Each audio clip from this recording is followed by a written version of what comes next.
हाँ जी, कैसे हो आप सब? I hope you are doing well. I am doing absolutely great and this is your mentor CA Mohit Rohra. Thumbnail देखकर तो आपको पता चल ही गया होगा कि इस वीडियो लेक्चर में हम लोग जो हमारा सीए फाउंडेशन में एक चैप्टर है that is limited liability partnership act 2008 उसे सुपर क्विक तरीके से इन एज शॉर्ट एज 35 मिनट्स हम लोग पूरे चैप्टर को रिवाइज करने वाले हैं। बट रिवीजन स्टार्ट करने से पहले 2 से 3 पॉइंट्स है जो मैं आपको बता देना चाहूंगा जो आपको रिवीजन में बहुत ज़्यादा हेल्प करेगी। सबसे पहले तो जो रिवीजन लेक्चर है, this revision lecture is specifically for दो स्टूडेंट्स जो नवंबर 22 एंड सब्सिक्वेंट अटेम्प्ट्स में अपने सीए फाउंडेशन एग्जाम्स के लिए अपीयर करने वाले हैं। जैसे कि आपको पता होगा, अगर नवंबर 22 अटेम्प्ट की बात करें तो मैक्सिमम अमेंडमेंट्स जो आए हैं in this chapter that is the limited liability partnership act 2008। तो इस रिवीजन लेक्चर में हमने उन सारे अमेंडमेंट्स को जो आपके एग्जाम पॉइंट ऑफ व्यू से इंपॉर्टेंट है, हमने उन सारे अमेंडमेंट्स को इनकॉर्पोरेट कर दिया है। So no need to worry about that. अब ये जो रिवीजन लेक्चर है, इस रिवीजन में मैंने आपको हमारी जो सेल्फ मेड नोट्स है क्लास में, हमने उस नोट्स के थ्रू रिवीजन किया है। मैं इसी वीडियो के डिस्क्रिप्शन में मैं उन नोट्स का लिंक पुट कर दूंगा। आप उस लिंक से जाकर उन नोट्स का पीडीएफ डाउनलोड कर सकते हो। बट मैं जनरली जो हमारी लाइव क्लास होती है उसमें स्टूडेंट्स को यही सजेस्ट करता हूँ कि आप अपने रेगुलर क्लास में अपने हिसाब से नोट्स बनाइए एंड देन बस रेफरेंस करने के लिए for the purpose of reference आप मेरी नोट्स को यूज़ करिए। बिकॉज जो आपके सेल्फ खुद से बने हुए नोट्स होते हैं they are the best way of revision rather than आप किसी फैकल्टी की नोट्स से स्टडी करो। तो ठीक है स्टूडेंट्स, फिर आपका ज़्यादा टाइम वेस्ट नहीं करते हुए इसके बाद just will start with the revision lecture. If you like the revision lecture make sure you like the video. If you like the revision lecture, make sure you share it with your friends so that the YouTube algorithm recognizes it and with this video reaches to more and more of the students. तो ठीक है students, करते हैं revision lecture start. हाँ जी, सारे ध्यान देंगे। जो अपना चैप्टर है लिमिटेड लायबिलिटी पार्टनरशिप एक्ट, उसको आज पूरा रिवाइज कर लेंगे ना। आई होप तुम्हारे पास तुम्हारे नोट्स रहेंगे, जिसके पास नोट्स है उसमें से रिवाइज कर लो। जो कोई चीज़ें कम ज़्यादा होंगी तुम अपने हिसाब से क्या कर लेंगे, एडजस्ट कर लेंगे। चलो फिर करते स्टार्ट। सबसे पहले अपन क्या देख रहे थे, लिमिटेड लायबिलिटी पार्टनरशिप एक्ट कौन सा है, 2008। बात करें लिमिटेड लायबिलिटी पार्टनरशिप एक्ट 2008 की, तो जो अपना पार्लियामेंट था, पार्लियामेंट में बिल कब पास हुआ, ऑन 12 दिसंबर 2008। देन हमने क्या देखा, once the parliament has given consent, उसके बाद वो चीज किधर जाती, after parliament consent it goes to the president, उसके एसेंट के लिए। तो प्रेसिडेंट ने 7 जनवरी 2009 के दिन अपना कंसेंट दिया। आफ्टर प्रेसिडेंट्स कंसेंट क्या हो गया, हमने बोला कि प्रेसिडेंट साइन करता, लेकिन उसको एडमिनिस्टर करने के लिए, लेकिन वो एक्ट को इंप्लीमेंट करने की रिस्पॉन्सिबिलिटी किसकी रहती है, मिनिस्ट्री की। तो जो ministry of law and justice है, कौन सा मिनिस्ट्री है, ministry of law and justice, उसने 9 जनवरी 2009 के दिन क्या कर दिया, नोटिफाई कर दिया। अब आते हैं लिमिटेड लायबिलिटी पार्टनरशिप एक्ट के टुवर्ड्स। कितने सेक्शंस है, 81 सेक्शंस। कितने शेड्यूल्स है, 4 शेड्यूल्स है। अब शेड्यूल्स का काम क्या रहता, जो चीज एक्ट में नहीं दी गई वो लोग क्या करते, separately as a schedule incorporate कर देते। सबसे पहले शेड्यूल नंबर 1 क्या है, schedule number 1 says about mutual rights and duties of the partners of LLP. अगर पार्टनर्स के जो म्यूचुअल राइट्स एंड ड्यूटीज है, सबसे पहले वो गवर्न होंगे किधर, अंडर द एलएलपी एग्रीमेंट। लेकिन अगर किसी चीज के बारे में एग्रीमेंट में नहीं लिखा गया, जैसे हमने एग्रीमेंट में डेथ का क्लॉज नहीं डाला, जैसे हमने एग्रीमेंट में डिसोल्यूशन का क्लॉज नहीं डाला, तो उस केस में किसको फॉलो करेंगे, एलएलपी एक्ट को। एलएलपी एक्ट में भी किधर लिखा हुआ है कि क्या सारी चीजें होंगी, शेड्यूल नंबर 1 में। देन शेड्यूल नंबर 2, 3, 4 सारे in relation to the conversion. Schedule number 2 was conversion of partnership firm to LLP. फिर एक लेवल अप जाएंगे, थोड़ा बड़ा लेवल ऑफ ऑर्गेनाइजेशन, मतलब conversion of private company into LLP. फिर एक लेवल अप जाएंगे, conversion of unlisted public company into LLP. क्या अपन लिस्टेड पब्लिक कंपनी को एलएलपी में कन्वर्ट कर सकते, द आंसर इज नो। अब आ जाएंगे नीचे, administration authority of limited liability partnership act. अगर एलएलपी एक्ट के टुवर्ड्स एडमिनिस्ट्रेशन करना है तो कौन करता, first is the ministry of corporate affairs. हमने देखा था मिनिस्ट्री ऑफ कॉर्पोरेट अफेयर्स की वेबसाइट देखी थी, उसमें कंपनीज एक्ट से रिलेटेड कंप्लायंस तो थे, लेकिन उसमें एलएलपी एक्ट से भी टुवर्ड्स सारे के सारे कंप्लायंसेस थे क्या, यस, एक ही पोर्टल है। एंड ये जो फॉर्म्स आप सबमिट करोगे, नेम रजिस्ट्रेशन का फॉर्म, इनकॉर्पोरेशन का फॉर्म, एनुअल डॉक्यूमेंट्स के फॉर्म, ये सारे फॉर्म किधर जाएंगे, this will go to the registrar of companies. भले ही वो रजिस्ट्रार ऑफ कंपनीज है, लेकिन हमने क्या देखा, it can be very rightfully said as registrar of body corporates, because companies के भी सारे डॉक्यूमेंट्स किधर फाइल होते, आरओसी। एलएलपी के भी किधर फाइल होते, आरओसी में। ये दोनों अथॉरिटीज है, ठीक है, यस। देन क्या बोला हुआ है, limited liability partnership act, LLP के बारे में क्या बोला है, it is a new form of limited business with limited liability. LLP form करने का बेसिक पर्पस क्या है, कुछ बेनिफिट्स हमको पार्टनरशिप फर्म के चाहिए थे, कुछ बेनिफिट्स कंपनी के चाहिए थे। पार्टनरशिप फर्म के कौन से बेनिफिट्स चाहिए थे, म्यूचुअल एजेंसी वाला, फ्लेक्सिबिलिटी वाला, वेरएस कंपनी के कौन से बेनिफिट्स चाहिए थे, लिमिटेड लाइबिलिटी वाला, सेपरेट लीगल एंटिटी वाला, परपेचुअल सक्सेशन वाला। दोनों को मिलाकर क्या बना दिए, लिमिटेड लाइबिलिटी पार्टनरशिप एक्ट 2008। बात करें एलएलपी की, तो क्या एलएलपी की लाइबिलिटी अनलिमिटेड है, यस। लेकिन बात करें एलएलपी के पार्टनर्स की, एलएलपी के पार्टनर्स की लाइबिलिटी लिमिटेड है। देखिए फीचर्स क्या है, it is a alternate corporate business, मतलब जैसे बॉडी कॉर्पोरेट के डेफिनेशन में कंपनी को इज्जत मिलती है, वैसे ही क्या बॉडी कॉर्पोरेट के डेफिनेशन में एलएलपी को भी इज्जत मिलती है, यस। उसके बाद क्या बोला है, flexibility in organising the internal structure. आप बात करो कंपनी की, कंपनी में हर छोटा से छोटा डिसीजन लेने के लिए तुमको क्या करना पड़ेगा, शेयर होल्डर्स की मीटिंग बुलानी पड़ेगी, फिर कहीं पर तुम स्पेशल रेजोल्यूशन लोगे, कहीं पर तुम जनरल रेजोल्यूशन लोगे, कंप्लायंस बहुत ज्यादा है, फिर ये सारी फॉर्मेलिटी तो करो। उसके बाद आरओसी को हर एक छोटी चीज के लिए क्या करो, इंटीमेट करो। इसीलिए इंटरनल स्ट्रक्चर अगर तुमको चेंज करना है तो एलएलपी तुमको फ्लेक्सिबिलिटी देता। उसके बाद क्या है, liability of LLP is unlimited to the extent of assets. Liability of LLP क्या है, अनलिमिटेड, लेकिन लाइबिलिटी ऑफ पार्टनर्स कितनी है, लिमिटेड। अब जो पार्टनर्स की लाइबिलिटी लिमिटेड है, पार्टनर्स की लाइबिलिटी लिमिटेड है, लेकिन कब, पहला उन्होंने अपनी अथॉरिटी में काम किए, दूसरा उन्होंने जो काम किए वो लीगल है, अगर लीगल है लेकिन outside the authority of agreement है तो भी चलेगा क्या, नहीं।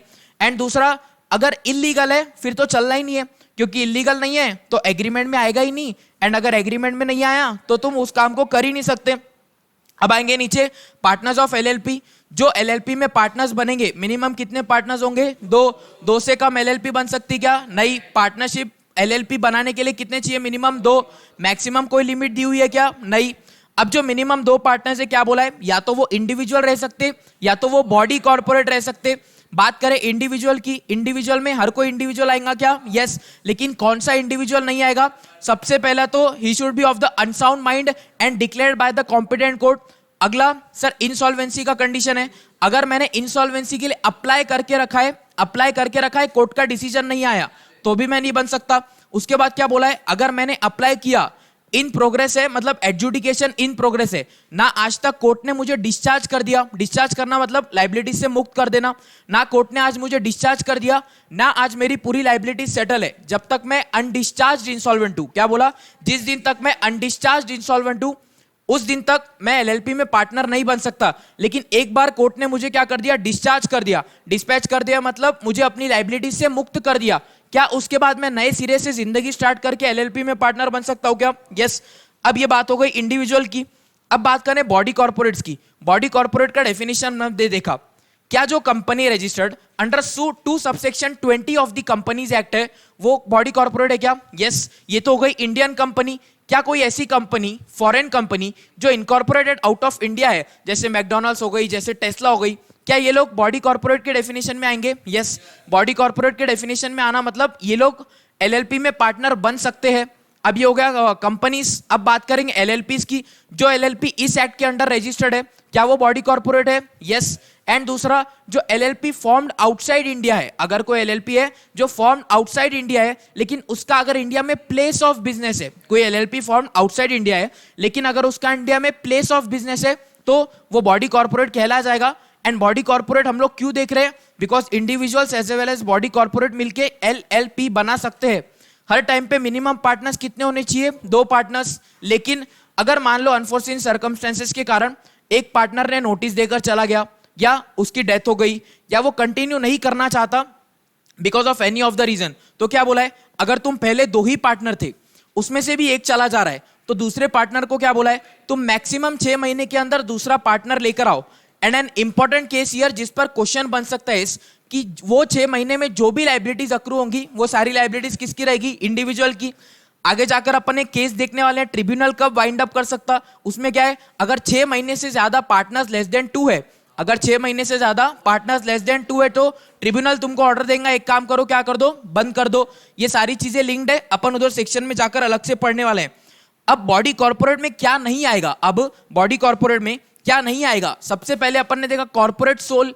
कॉर्पोरेट सोल के साइड में आप लिख सकते हो 1 पर्सन कंपनी बॉडी कॉर्पोरेट नहीं है। उसके बाद cooperative society, Gokuldham cooperative society, ये सब। एंड अगला क्या है, एनी अदर बॉडी कॉर्पोरेट जिसको सेंट्रल गवर्नमेंट ने नोटिफाई किया है, जिसको सेंट्रल गवर्नमेंट ने क्या किया है, नोटिफाई किया है। अब बात करें डेजिग्नेटेड पार्टनर्स की, पार्टनर्स अलग है, डेजिग्नेटेड पार्टनर्स अलग है। पार्टनर्स मतलब जो पार्टनर है, लेकिन डेजिग्नेटेड पार्टनर्स मतलब डेजिग्नेटेड पार्टनर्स को सारे लीगल कंप्लायंसेस करने हैं, उसके लिए उनको डेजिग्नेट किया गया है बाय द अदर पार्टनर्स। अब बात करें एक एलएलपी में डेजिग्नेटेड पार्टनर्स की, तो कम से कम 2 क्या रहने चाहिए, इंडिविजुअल्स, कम से कम 2 individuals, out of which at least one should be resident in India. अब क्या रेसिडेंट इन इंडिया का सिटीजनशिप से कुछ लेना देना है? बिल्कुल भी नहीं। कहीं का भी सिटीजन चलेगा क्या? यस। बस कंडीशन क्या है, he should have stayed in India for not less than 120 days. Exactly 120 days चलेगा क्या? यस। मोर देन 120 डेज भी चलेगा क्या? In the financial year. अब बात करते हैं characteristics and features of LLP.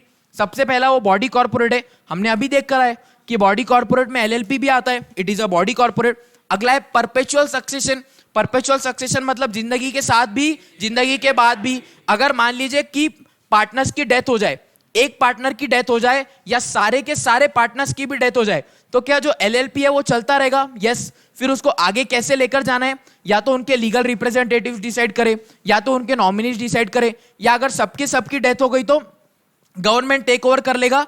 लेकिन अगर आपको एलएलपी को बंद करना है तो जो प्रोसीजर दिया हुआ है एनसीएलटी वाला, हमने देखा है ना, प्रोसीजर कौन सा है, नेशनल कंपनी लॉ ट्रिब्यूनल वाला, जो प्रोसीजर कंपनीज को अप्लाई होता है वही प्रोसीजर एलएलपी को अप्लाई होता है। तो बिना उसके डिसोल्यूशन कर सकते हो क्या? नहीं।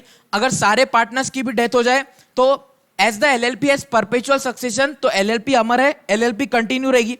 अगला है सेपरेट लीगल एंटिटी मतलब बिजनेस अलग, पार्टनर अलग, दोनों अलग अलग। अगर किसी ने एलएलपी को लोन दिया तो वसूलेगा किससे? एलएलपी से। अगर किसी ने एलएलपी को क्रेडिट पर माल दिया तो वसूलेगा किससे? एलएलपी से। अगला आएंगे म्यूचुअल एजेंसी, ये बहुत इंपॉर्टेंट पॉइंट है। म्यूचुअल एजेंसी मतलब partners are acting as an agent for the LLP. क्या एलएलपी खुद से चल फिर खा पी और साइन कर सकती है क्या? नहीं। तो पार्टनर्स के बिहाफ पे कौन रहेंगे, एलएलपी के बिहाफ पे कौन रहेंगे? Partners. So the partners will be acting as an agent for the LLP. अब बात करें एजेंसी रिलेशनशिप की, क्या each partner is acting as an agent of the LLP? Yes. लेकिन क्या each partner is acting as an agent for another partner? No. अगर तुम्हारे करतूतों के लिए दूसरे पार्टनर को तुम लायबल ठहरा सकते क्या? नहीं। तुम बॉडी कॉर्पोरेट, तुम एलएलपी को बाइंड करो। अब एलएलपी में जो दोनों के राइट्स है वो दोनों में जाना है, लेकिन अगर तुमने इंडिविजुअल कैपेसिटी में कुछ गलत काम किए, अगर तुमने इंडिविजुअल कैपेसिटी में कुछ लायबिलिटी इनकर किए, तो तुम उससे दूसरे पार्टनर को बाइंड कर सकते नहीं। दूसरा क्या बोला है सर, म्यूचुअल एजेंसी हो गया। देन क्या हो गया? एलएलपी एग्रीमेंट, जो भी पार्टनर्स है उनके बीच में एग्रीमेंट होगा बाकायदा, प्रॉफिट शेयरिंग रेशियो क्या रहेगा, कौन कौन पार्टनर्स है, उनके एड्रेस क्या है, उनका आधार नंबर क्या है, देन इंटरेस्ट ऑन कैपिटल देना है क्या, इंटरेस्ट ऑन लोन देना है, तो अगर डिसोल्यूशन करना है तो क्या प्रोसीजर रहेगा, अगर किसी पार्टनर की डेथ हो गई तो नॉमिनी कौन रहेगा, सारी चीजें एलएलपी एग्रीमेंट में इनकॉर्पोरेट होंगी। Then is the artificial legal person. LLP artificial legal person क्यों मिला? बिकॉज उसको लॉ ने वो दायरा दिया है, लॉ ने उसको क्या किया है, रिकॉग्नाइज किया है as an artificial legal person. Legal person मतलब वो खुद के बिहाफ पर कॉन्ट्रैक्ट कर सकता है, वो खुद के बिहाफ पे लोगों से एग्रीमेंट कर सकता है, लेकिन आर्टिफिशियल लीगल पर्सन क्यों? भले ही वो खुद के नाम से कर रहा है, लेकिन उसके बिहाफ पे साइनिंग कौन करेंगे? उसके पार्टनर्स, मेंबर, जो भी लोग रहेंगे। Then is the common seal. हम लोगों ने कॉमन सील देखा था, एक वो क्या होता है, कॉमन सील एक राउंड है, तो एक कंपनी के लिए भी बनता है, एलएलपी के लिए भी बनता है। तुम उसके बिहाफ पे डॉक्यूमेंट्स को क्या कर सकते हो, अफिक्स कर सकते हो। लेकिन बात करें एलएलपी की, तो एलएलपी के लिए कॉमन सील क्या है, ऑप्शनल है, बनाना है तो बनाओ, नहीं बनाना है तो मत बनाओ। Then is the limited liability, partners की liability limited. Then is the management of business. क्या बोला है, मैनेजमेंट ऑफ बिजनेस के लिए सारे पार्टनर्स है, लेकिन बात करें लीगल कंप्लायंस की, लीगल कंप्लायंस के लिए कौन है, सिर्फ designated partners. Then in the minimum and maximum partners, minimum partners 2, maximum partners unlimited. क्या एलएलपी समाज सेवा के लिए बनाया जा सकता है? नहीं। अगर बनाना है तो एनपीओ नहीं बना सकते, एनपीओ बनाना है सेक्शन 8 में बनाओ, कोऑपरेटिव सोसाइटी बनाओ। An LLP should be created with an intent of profit only, with an intent of profit only. अब एलएलपी के एडवांटेजेस क्या है? सबसे पहले organised and operates on the basis of agreement, agreement के बेसिस पर है, मतलब आगे जाकर कुछ भी मनमुटाव हुआ तो इसको हमको कैसे रिजॉल्व करना है, ये किधर लिखा हुआ है, एग्रीमेंट में लिखा हुआ है, तो आगे जाकर कंप्लायंसेस इजी हो जाएंगे। Then is provides flexibility, LLP बनाना भी इजी है, एलएलपी डिसॉल्व करना भी इजी है, सारे पार्टनर्स को लिमिटेड लायबिलिटी मिलेंगी, एंड कैपिटल स्ट्रक्चर क्या है, फ्लेक्सिबल, मतलब जब चाहो तब चेंज कर सकते हैं। आएंगे legal procedure of incorporation of LLP के टुवर्ड्स, आएंगे इनकॉर्पोरेशन ऑफ एलएलपी के टुवर्ड्स। सबसे पहले तो आपको नेम रिजर्वेशन करना पड़ेगा, बुक में लिखा हुआ है ई फॉर्म 1, लेकिन अभी किससे चेंज हो गया हो, फॉर्म रन, रन मतलब reserve unique name, form reserve unique name, LL online form है, ऑनलाइन फॉर्म में आप 6 ऑप्शंस दोगे, जिसमें से जनरली हमको फर्स्ट ऑप्शन ही मिल जाता है। अब एक बार मैंने सबमिट किया एंड मुझे उस पर आ गया कि ठीक है ये नाम वैलिड है, ठीक है ये नाम वैलिड है, उसके बाद मैं क्या करूंगा, एलएलपी एग्रीमेंट इनकॉर्पोरेट करूंगा, then the run form along with the LLP agreement. मुझे कौन सा फॉर्म फिल करना पड़ेगा, फिलिप मतलब form of incorporation of LLP, form of incorporation of LLP. उसके बाद क्या होगा, जैसे मैंने फिलिप को वैलिड फाइल कर लिया तो अगले 14 डेज के अंदर या तो आरओसी मेरे एलएलपी को रजिस्टर कर देगा। रजिस्टर कैसे करेगा, मुझे सर्टिफिकेट ऑफ इनकॉर्पोरेशन देगा इन फॉर्म नंबर 16। दूसरा क्या है, अगर नहीं रजिस्टर किया तो बताएगा सर आपके एग्रीमेंट में ये चीजें कम है, सर आपने एग्रीमेंट में जो बिजनेस का पर्पस बताया ना, हमें नहीं लगता कि ये आपने ज्यादा डिटेल में बताया। लोग क्या करेंगे, एग्रीमेंट बनाएंगे, एग्रीमेंट में लिखेंगे अदर सर्विसेज, हमको क्या करना है, अदर सर्विसेज। अब आरओसी बोल सकता अदर सर्विसेज में सर एक काम करो, तुम क्लैरिफाई करो कि कौन सी सर्विसेज एग्जैक्टली कौन सी सर्विसेज देने वाले हो। अदर सर्विसेज में तो कंसल्टेंसी भी आती, अदर सर्विसेज में तो मर्डर भी आ सकता, तो तुम बताओ कि तुम किस पर्पस के लिए फॉर्म हो रहे हो, ये सारी चीजें तुमको बताना पड़ेगी। अब सर एलएलपी एग्रीमेंट में क्या रहेगा, सबसे पहले तो आएगा नेम ऑफ एलएलपी, सबसे पहले तो क्या आएगा एग्रीमेंट में, नेम ऑफ एलएलपी। उस नेम को आपको ऑलवेज यूज करना पड़ेगा।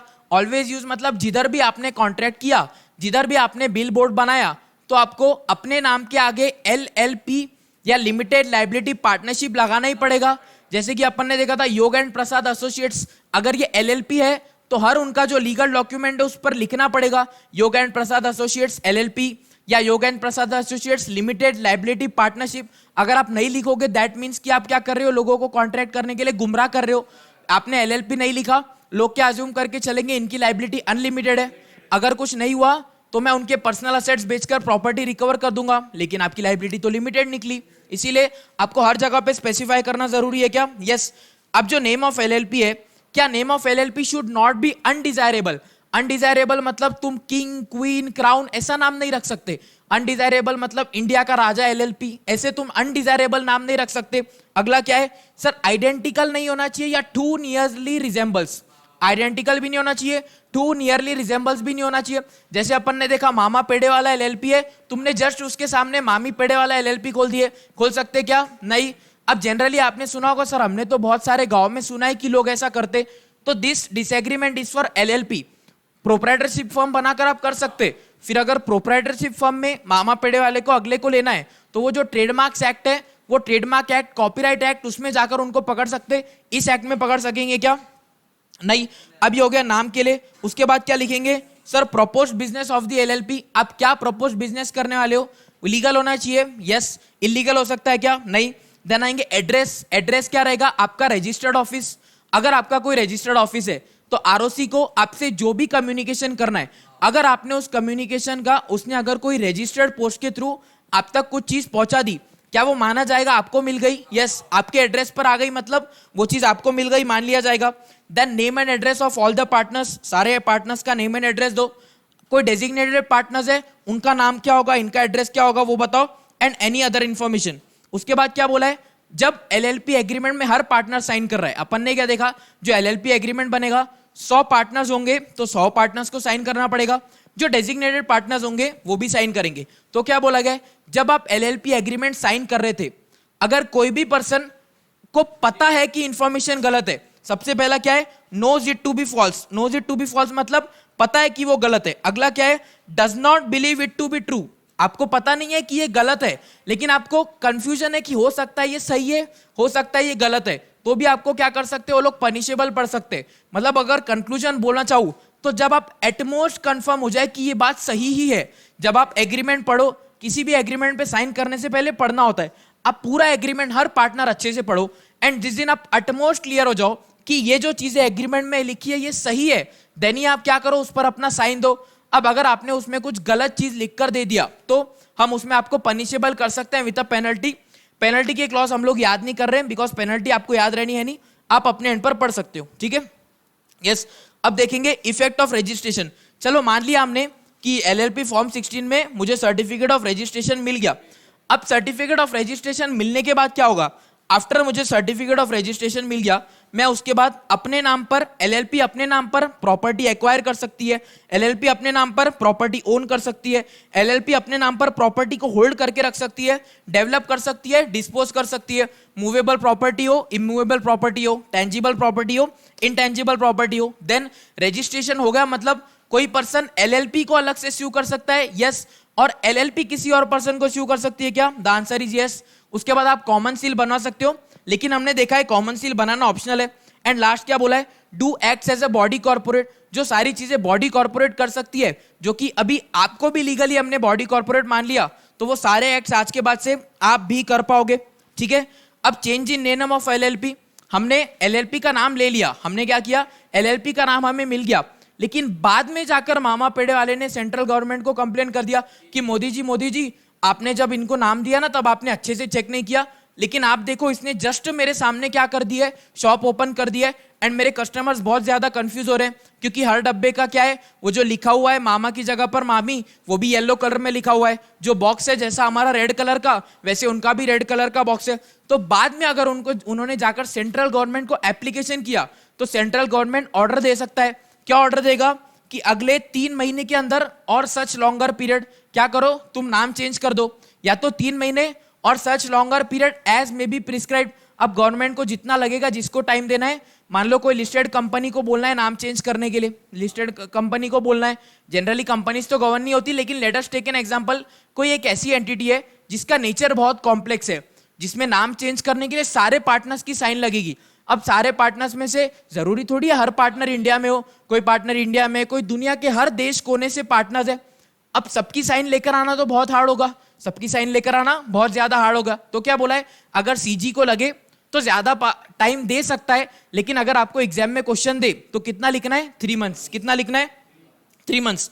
अब बात करेंगे रिलेशनशिप ऑफ पार्टनर्स की। क्या बोला है, पार्टनर्स के बीच में क्या रिलेशन रहेंगे, that will be govern bye contractual rights and duties. Contract कौन सा, एलएलपी एग्रीमेंट, एलएलपी एग्रीमेंट भी आपस में कॉन्ट्रैक्ट है, ठीक है, yes.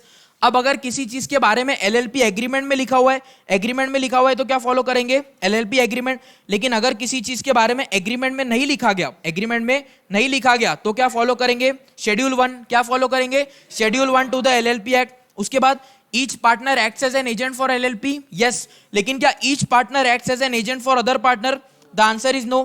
Then comes the cessation of partnership interest. Cessation मतलब पार्टनरशिप इंटरेस्ट का खत्म हो जाना, सिसेशन ऑफ पार्टनरशिप इंटरेस्ट मतलब पार्टनरशिप इंटरेस्ट का खत्म हो जाना।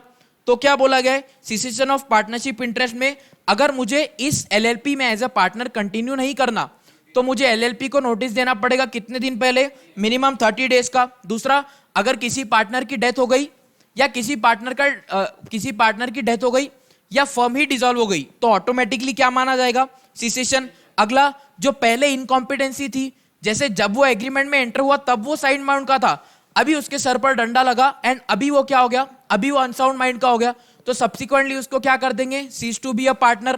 पहले उसकी फाइनेंशियल कंडीशन अच्छी थी, अभी उसकी फाइनेंशियल खराब हो गई, या तो अभी उसने इंसॉल्वेंसी के लिए अप्लाई किया है या अभी उसने अप्लाई किया एंड उसका प्रोसीडिंग इन प्रोग्रेस है, तो भी जो एलएलपी में वो भी चल रहा है, वो जो एलएलपी जिसमें वो अभी भी पार्टनर है उसमें से क्या कर देंगे, उसका सीज हो जाएगा एंड उसको क्या करेंगे, उसमें से निकाल लेंगे। देन क्या बोला है, once you have cease to be a partner of LLP, तो जब आप पार्टनर थे तब आपने कुछ कॉन्ट्रैक्ट किए थे, जब आप पार्टनर थे तब आपने अगर कुछ कॉन्ट्रैक्ट किए थे तो उसके लिए आप सिसेशन के बाद भी लायबल हो। अगर आपने, जब आप पार्टनर थे, सिसेशन के पहले के सारे कॉन्ट्रैक्ट्स के लिए आप वैलिड हो, सिसेशन के बाद के कॉन्ट्रैक्ट्स के लिए आपसे हम लायबिलिटी ले नहीं सकते, समझ गए। अब आएंगे registration of changes in partners. हमने वो क्लॉज देखा था, अगर मान लीजिए किसी लड़की की शादी होती है तो नाम चेंज होता है, एड्रेस चेंज होता है, तो सबसे पहले पार्टनर किसे बताएगा, एलएलपी को। कितने दिन में, within 15 days of such change. Then LLP किसको बताएगा, आरओसी को। अब एलएलपी आरओसी को किसी पार्टनर का नाम बदला, किसी पार्टनर को एड्रेस बदला, या कोई पार्टनर ही नया आ रहा है, कोई पार्टनर छोड़कर जा रहा है, ये सारी चीजें पार्टनर से रिलेटेड एलएलपी आरओसी को बताएगा कितने दिन के अंदर, 30 डेज के अंदर। Then acts of partners not to bind the LLP if, हमने क्या बोला, partner is acting as an agent for LLP, partner is acting as an agent for LLP. लेकिन अगर किसी एलएलपी ने कुछ काम किया, लेकिन अगर पार्टनर ने कुछ काम किया that is outside his authority, मेरे पास अथॉरिटी नहीं है वो काम करने की, मेरे पास अथॉरिटी नहीं है कि मैं एलएलपी के नाम पर साइन करके लोन लूं, मेरे पास अथॉरिटी नहीं है कि मैं किसी से जाकर क्रेडिट पर माल खरीद के आऊं। लेकिन अगर आपने अथॉरिटी से बाहर रह के काम किया and the other party knows it that he has no authority or does not know or believe him to be a partner of LLP, मतलब आप चले गए लोन लेने के लिए, आप जब पार्टनरशिप डीड हुआ था तब डीड में हमने क्या लिखा था कि इस पार्टनर को लोन लेने की अथॉरिटी नहीं है। अब आप पहुंच गए लोन लेने के लिए, आपने लोन ले भी लिया, तो क्या बोला है, अनलिमिटेड लाइबिलिटी की, मतलब तुम्हारे जो एक्ट है वो पार्टनर के एक्ट है, वो एलएलपी को बाइंड कब नहीं करेंगे। सबसे पहले तो सर अगर तुम्हारे अथॉरिटी के बाहर के काम है, एंड जो दूसरा पर्सन है, जो बैंक मैनेजर है, उसको ये चीज पहले से पता है, जो बैंक मैनेजर है उसको ये चीज पहले से पता है कि ये चीज आपकी अथॉरिटी में नहीं है, उसको पता है ये चीज आपकी अथॉरिटी में नहीं है, फिर भी उसने आपको लोन दे दिया। या दूसरा चीज क्या है, और उसको पता नहीं है कि आप एलएलपी के पार्टनर हो या नहीं हो। हमने एक चीज क्या देखी थी, होल्डिंग आउट वाली। होल्डिंग आउट वाली मतलब अगर आप मार्केट में जाकर लोगों को बोल रहे हो कि आपके एक्ट्स ही ऐसे हैं कि वो रिप्रेजेंट कर रहा है कि आप पार्टनर हो, एंड उस कंटेक्स्ट में अगर किसी पार्टनर ने, किसी पार्टी ने आपके एलएलपी को लोन दिया तो आपकी लायबिलिटी आएगी। लेकिन अगर किसी पार्टी ने आपको लोन दिया, पहली बात तो वो पार्टनर्स की अथॉरिटी के बाहर है, एंड क्या लिखा है, जो अदर पर्सन है जो लोन दे रहा था उसको पता है, क्या पता है उसको कि इसके पास अथॉरिटी नहीं है, या उसको अथॉरिटी का नहीं पता था, लेकिन उसने इंडिविजुअल को देखकर लोन दिया, उसने एलएलपी को तो पीछे देखा ही नहीं। तो इस केस में इंडिविजुअल एलएलपी को बाइंड नहीं कर सकता, इंडिविजुअल एलएलपी को बाइंड नहीं कर सकता।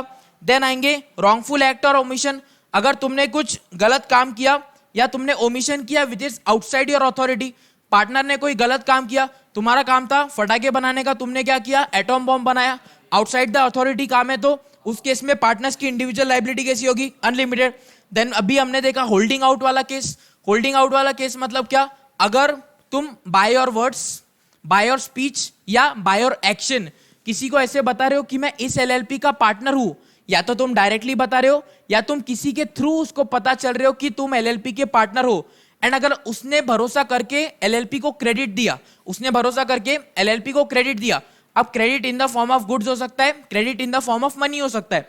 अगर उस पर्सन ने एलएलपी को क्रेडिट दिया तो क्या बोला गया है, पहले तो लायबिलिटी एलएलपी की आएगी, लेकिन अगर एलएलपी पे करने में अनेबल है तो जिस पर्सन के भरोसे पर लोन दिया गया है, जिस पर्सन के भरोसे पर क्रेडिट दिया गया है, उस पर्सन को भी हम लायबल ठहरा सकेंगे क्या, यस।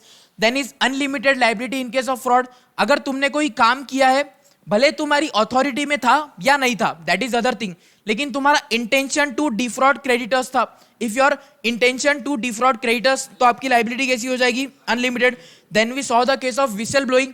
विसल ब्लोइंग मतलब क्या, अगर एलएलपी का कोई पार्टनर या एम्प्लॉय, अगर एलएलपी का कोई पार्टनर या एम्प्लॉय ड्यूरिंग द इन्वेस्टिगेशन, हमने देखा था स्पेशल कोर्ट इन्वेस्टिगेशन कर सकता है, ट्रिब्यूनल भी इन्वेस्टिगेशन कर सकता है, तो अगर किसी पार्टनर या एलएलपी के कारण इन्वेस्टिगेशन स्टार्ट हो रहा है, एक तो वो इन्वेस्टिगेशन स्टार्ट कर रहा है, दूसरा जब इन्वेस्टिगेशन ऑनगोइंग है तो उनको हेल्प कर रहा है, या तो वो स्टार्ट कर रहा है या तो वो उनको हेल्प कर रहा है, तो क्या बोला है, सेंट्रल गवर्नमेंट आपको क्वेश्चन देगा, सेंट्रल गवर्नमेंट जो आपकी लायबिलिटी आने वाली थी उस लायबिलिटी को कम कर सकता है, दूसरा आपका जो शेयर ऑफ कैपिटल है उसको भी सेफ रख सकता है, जितने आज तक आपने एक्यूमुलेटेड प्रॉफिट्स कमाए सब आपको मिल जाएंगे। अब अगर जब इन्वेस्टिगेशन शुरू है तो क्या उस टाइम पे हम किसी पार्टनर को डिमोट कर सकते हैं, किसी पार्टनर को निकाल सकते हैं, किसी पार्टनर को इंफीरियर पोजीशन पर दे सकते हैं, द आंसर इज नो।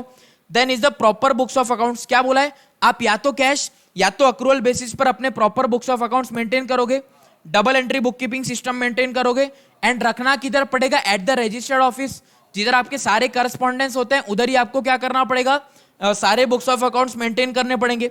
अब बुक्स ऑफ अकाउंट्स मेंटेन करके करोगे क्या, दो form at the end of the year file करने होते हैं, one is the statement of accounts and solvency, LLP form 8, LLP form 8 कब तक फाइल करना है, with in 6 months from the end of financial year, हमने कौन सी डेट देखी थी, 30th ऑफ सितंबर, क्या गवर्नमेंट नोटिफिकेशन से इस डेट को आगे पीछे कर सकता है? Yes.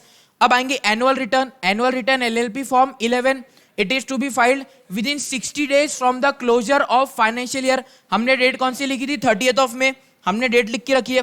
Then is the foreign LLP मतलब registered outside India having place of business in India, registered outside India having place of business in India। अब ये हो गया। अब अगर मुझे NCLT, अगर मुझे क्या करना है, LLP को बंद करना है, अब मुझे क्या करना है, LLP को कंप्लीटली बंद करना है, तो क्या मैं खुद से बंद हो सकता हूं? नहीं, परपेचुअल सक्सेशन है। परपेचुअल सक्सेशन मतलब मुझे ट्रिब्यूनल के पास जाना पड़ेगा कि हे माँ मुझे मार दे। क्या बोलना पड़ेगा ट्रिब्यूनल को? हे माँ मुझे मार दे।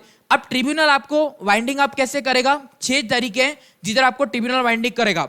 सबसे पहले तो आप खुद से जाके ट्रिब्यूनल को बोल रहे हो, वॉलंटरीली बोल रहे हो कि मुझे क्या कर दो, वाइंडिंग अप कर दो। सेकंड, कनेक्शन में क्या पढ़ेंगे? अगर ट्रिब्यूनल को ये जस्ट एंड इक्विटेबल लगता है, अगर ट्रिब्यूनल के नजरिए से ये जस्ट है, ट्रिब्यूनल के नजरिए से इक्विटेबल है, तो वो क्या आपको बंद कर सकती है? यस। ये दोनों पॉइंट कनेक्टेड है। उसके बाद 6 महीने एंड 5 साल वाला क्लॉज। 6 महीने क्लॉज वाला क्लॉज मतलब क्या? If at any time for 6 months the number of partners has become less than 2, तो भी बंद कर सकते हैं। दूसरा, अभी हमने देखा अगर आपने फॉर्म 8 या form 11 consecutive period of 5 years तक फाइल नहीं किया, 5 years नहीं, कॉन्जिक्यूटिव पीरियड ऑफ 5 years है। 4 साल किया, 1 साल नहीं किया, फिर 4 साल किया, 1 साल नहीं किया, चलेगा क्या? यस चलेगा। देन क्या बोला है? If the LLP is unable to pay its debts, या तो अपने डेट्स नहीं पे कर पा रहा, या अगला क्या है? It has acted against the sovereignty and integrity of India and the security of the state और पब्लिक, तो क्या करेंगे? उनको ट्रिब्यूनल क्या बोलेगा? तुमको अभी वाइंडिंग अप कर देंगे। 6 कंडीशन है, जल्दी से बोलेंगे। पहला वॉलंटरीली, दूसरा ट्रिब्यूनल को जस्ट एंड इक्विटेबल लगे, अगला 6 महीने तक पार्टनर्स लेस देन 2, उसके बाद 5 साल तक एलएलपी फॉर्म 8 और एलएलपी फॉर्म 11 दोनों में से कोई भी चीज फाइल नहीं करी, अगला unable to pay its debts, उसके बाद acted against the sovereignty and integrity of India against the public interest of the central and the state. Then नीचे बोला गया। अब आते हैं सेक्शन नंबर 67 पर। अब हमने क्या देखा? जिस चीज के बारे में एग्रीमेंट में लिखा है, एग्रीमेंट फॉलो करेंगे। एग्रीमेंट में नहीं लिखा, एलएलपी एक्ट फॉलो करेंगे। अगर किसी चीज के बारे में एलएलपी एक्ट में भी नहीं लिखा गया तो क्या फॉलो करेंगे? कंपनीज एक्ट 2013 फॉलो होगा। अब ध्यान से देखेंगे, हमने देखे थे ये बार की अमेंडमेंट है, that is establishment of special code. हमने क्या देखा? एनसीएलटीज हमने देखी। अब एनसीएलटीज आपको पता होगा, इतने बड़े एरिया के लिए एक एनसीएलटी है। अब एनसीएलटी को सिर्फ एलएलपी के मैटर्स थोड़ी सुलझाने हैं, एनसीएलटी को तो कंपनीज के भी मैटर सुलझाने हैं। इसीलिए क्या बोला है? जैसे एलएलपी के, जैसे एनसीएलटी के अंडर हमने क्या किया है, एरिया वाइज हम लोग क्या करेंगे? स्पेशल कोड एस्टेब्लिश कर देंगे। Section 67A says about the establishment of special code. क्या बोला? एस्टेब्लिशमेंट ऑफ स्पेशल कोड कौन करेगा? Central government. स्पेशल कोड कौन इंट्रोड्यूस करेगा? सेंट्रल गवर्नमेंट, मोदी सरकार। अब क्या बोला है? जो भी आपके ऑफेंसेस है, अब स्पेशल कोड बनाए क्यों गए? हमें लिखा गया है पेनल्टीज 25,000 से लेकर 25 लाख तक। हमें लिखा गया है इंप्रिजनमेंट 3 महीने से लेकर तो 3 साल तक। तो एग्जैक्ट कितना इंप्रिजनमेंट देना है, एग्जैक्टली कितनी लाइबिलिटी चार्ज करनी है, ये सारी चीजें डिसाइड कौन करेगा?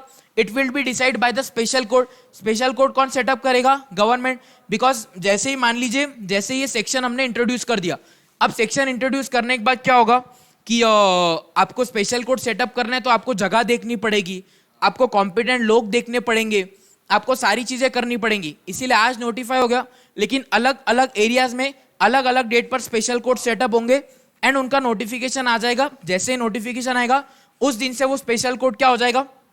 वैलिड हो जाएगा। अब क्या बोला है?